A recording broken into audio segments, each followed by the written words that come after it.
unrealistic concessions from Ukraine. Do these negotiations have any kind of sense? I have to say I'm impressed with the patience and the tolerance of the Ukrainian side to put up with this vulgar nonsense and these demands. I don't think anybody in Ukraine is surprised by the Russian approach. Um, but I have confidence that the Ukrainian government knows how to do this, and you know, if it's worthwhile to keep sending a team there to keep the door open or whatever, to make sure that nobody in Europe or the United States would say that Ukraine is not interested in negotiation. Um, but that the maximalist position the Russians came in on Monday, not a surprise. Um, I suspect if it helps Ukraine get back any children and any wounded prisoners, maybe that's worthwhile. Let's cover also Russia's war aims. According to Bloomberg, Vladimir Putin is confident that his army will be able to break through Ukrainian defense lines and capture the whole 4 regions of Ukraine until the end of this year, according to Bloomberg's sources close to Kremlin. Do you believe in that, and what are their chances to do so? Yeah, I don't see that as a likely outcome. Of course, it's possible, and because Russia is willing to just keep feeding people into the fight, and they don't care about their own casualties, it's conceivable that they could keep trying to overwhelm Ukrainian defenders. But I don't see that happening. Assuming that Ukraine is able to continue to grow its own defense industry, and assuming that other countries continue to provide some support to Ukraine, even without the United States, then I think that it's hard to imagine a breakthrough. I mean, Russia does not have, as far as I can tell, they don't have the mobile forces, the capability that can do that. And because of the overwhelming numbers of drones that are out there, it's very difficult for anybody to move within 20 kilometers of the front line. So you'd have difficulty massing a force, even if you had it, to be able to break through and go somewhere. So it seems to me that what we're seeing now is what we're going to see for the rest of the year, unless something dramatic happens from the outside.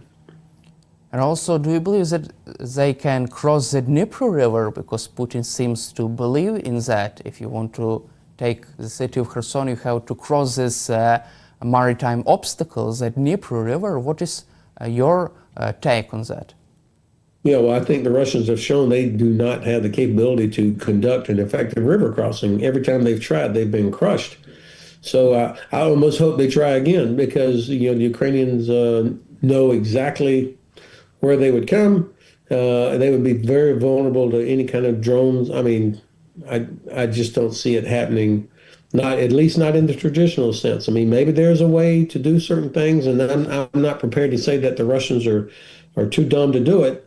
I just don't see them having the capability to be able to do that. It's hard to imagine that. Also, Vladimir Putin has ordered to create so-called buffer zone along the border with Ukraine. Russians have launched offensive inside the Sumy region. However, they have been halted. This offensive has been halted by the Ukrainian armed forces. What is your assessment of this battle inside the Sumy region of Ukraine? If as the lines become stabilized, then I think it just becomes, as Ukraine continues to develop more and more long-range capabilities, you start hitting Russian headquarters, you hit Russian logistics, you hit Russian artillery and rocket launchers. So this so-called buffer zone will be a shell, will be hollow if the Ukrainians are able to destroy those kinds of targets. That's how you neutralize Russia's only advantage of mass. Plus, I think that Ukrainian special forces and Ukrainian intelligence are just operating at a different level than what the Russians are able to do.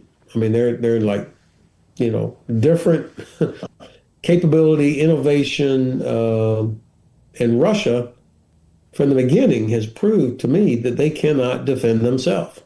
I mean, the Kursk operation last year, Ukraine crossed that border with no problem. What Ukraine has done going after Russian oil and gas infrastructure, the Russian general that was killed out in the outskirts of Moscow a couple of months ago by an exploding e-scooter. I mean, this is an amazing level of penetration that's as good as or better than what the Mossad did with the famous pager attack on the Hezbollah. I mean, Ukraine is, that's where the Ukrainians are. And do you feel that Ukraine would be able to turn the tide in this war in the nearest future? As much as I want that, I don't see that happening unless there is some significant change externally, whether that's in the form of delivery of significant amounts of new capabilities or real economic pressure on Russia. The stopping of the so-called shadow fleet vessels coming out of the Baltic Sea and the Black Sea, and more destruction of the Russian oil and gas infrastructure so that they can no longer make the money that they need from sales to India and China. I mean, that would be real pressure.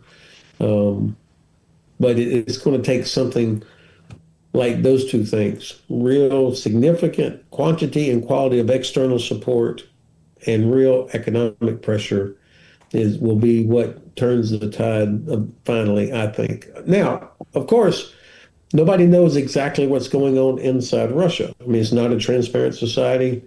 I would never rule out the possibility of something happening inside the regime.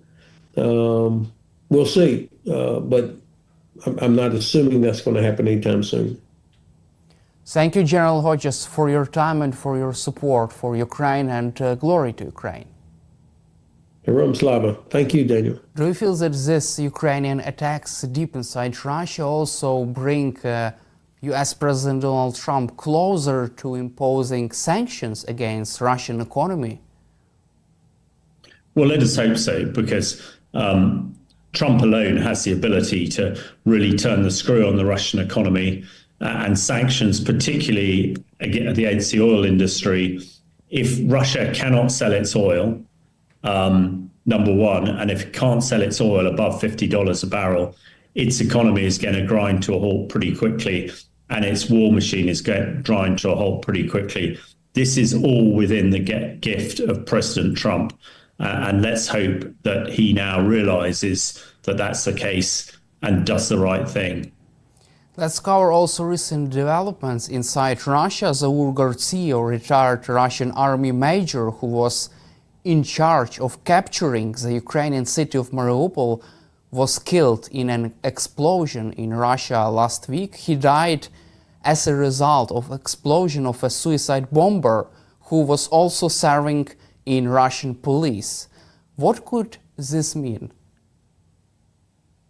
Well, it's very difficult to say without the full details. But again, this does seem like another key Russian military figure who has been assassinated, killed, however way you want to dress it up. I mean, it is strange that it's a suicide bomber that's done it. I mean, that it would suggest that it is more a disgruntled Russian than perhaps something sponsored by the Ukraine Secret Service. But yet again, it puts another nail in the Russian coffin that none of its key commanders are safe. Those who have committed atrocities against Ukraine people, again, get their just desserts. whatever way. So, and if this happens to be a Russian soldier who's done it, then that, I think, indicates quite how